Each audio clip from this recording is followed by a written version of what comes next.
The late Gene Autry, the king of the cowboys.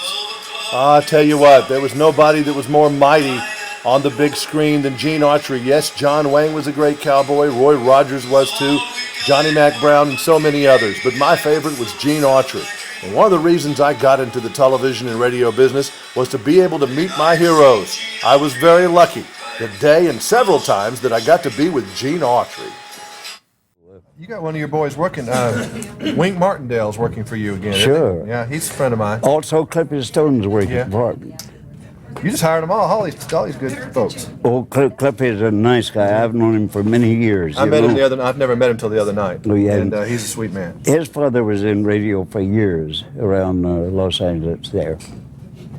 Yeah, I go out there. I told your wife I want to go see the Western Museum this weekend. I wish you would. Yet. I want to. Well, that's fine.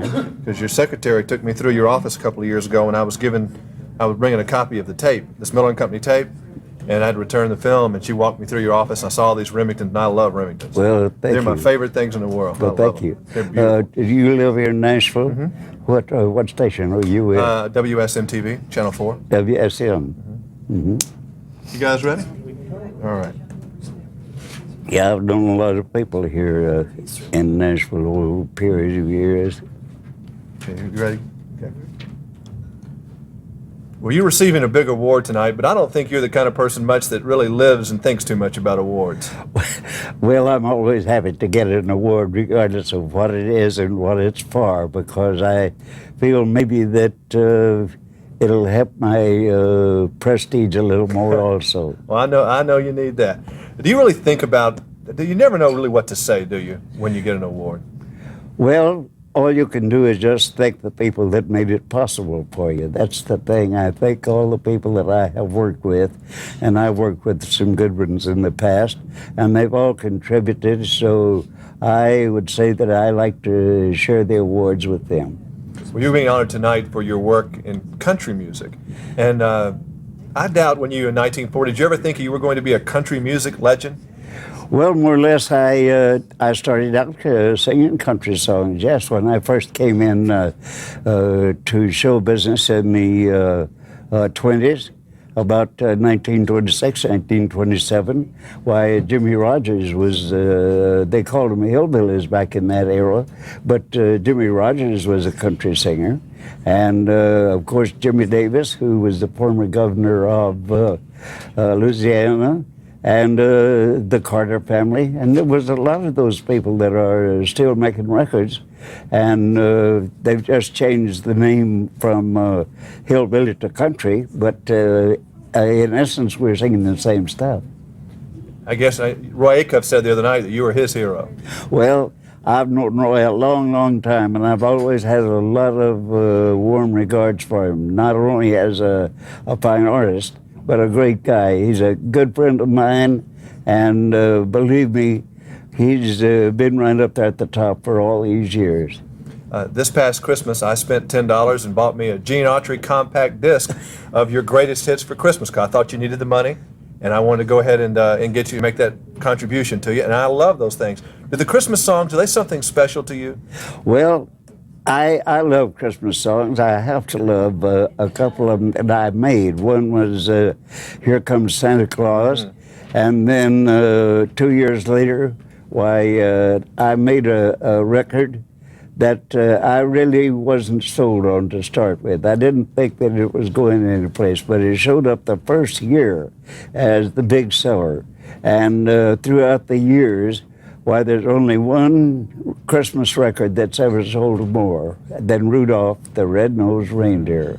So that was a big surprise to me because I didn't think it was that good a song. Did you ever feel competition? I know all actors and all entertainers feel like they want to outdo somebody, but did you really have that spirit of competition when you were recording songs, wanting to, say, outdo Bing Crosby or whoever was at the time? I never felt that way. No, I never felt competition, that I had to do something to get ahead of someone else. I did the best I could and let it rest with the public. They're the ones that either put you over or not. Do you have a baseball prediction for the World Series? I know you're a little bit close to the game. I know you wish the California Angels were in the World Series, but tell me about the other teams. Well, I think that Oakland, I have to go with Oakland because they have a lot of power and they have a good pitching staff. And I think that Oakland will win it. I think that they might go in there and win it by a pretty good margin. How do you want to be remembered? When they say Gene Autry, say he was a great cowboy, or how do you want, or he was just a good old guy, or he never played golf, or how do you want to be remembered? I used to play golf a lot. I played about 3 or 4 times a week back years ago.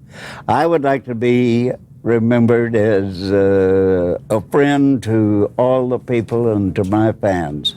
I have fans that have stayed with me all these 50 years or more. And believe me, without fans, why, you have a tough road to hoe. And I just want them to always remember Gene Autry as a nice man and a man that did his best, whatever he was doing, whether it was making records on the stage or making movies. Well, I've only been around for 36 years, but I'm sure I'm one of your fans. Thank you. Thank you. Okay. All right. Can you give me a 2-shot from the side, Tony? I'm going to work it in on my little piece, and then we'll be done. Just need a little quick reverse. I can remember when I was going to ask you something. It'd take too long to tell the story, but one of our cameramen went to see a show of yours in Columbia, Tennessee in 1940. He said it's in your book that you had to work the telegraph key while the guy fixed the sound system. Yes. Because no one else knew how to fix the sound system in Columbia, so you had to be a telegraph operator. So we always got along well together because is one reason you saw the TV station. Did you ever really feel very close to television I know radio kind of, you grew up with radio, so you probably feel a little something for KMPC, but did you ever really get that emotionally involved with the art of television? Well, yes, I like television. I didn't. I made the first series of movies for television, especially that I made them, and then I forget.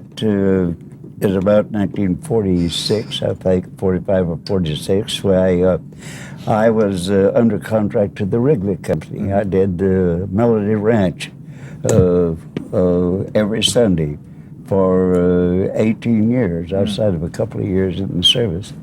And finally, at that time, the television network you like to do? And I said, well, I don't know. He said, well, how about doing a half-hour Western? And I said, gosh, I don't know where I could make a half-hour. Not, it's going to take an awful lot of time, and the budgets were not very big. Anyway, scenes were very small, most of the television screens. But there's still something special about radio. Oh, yes.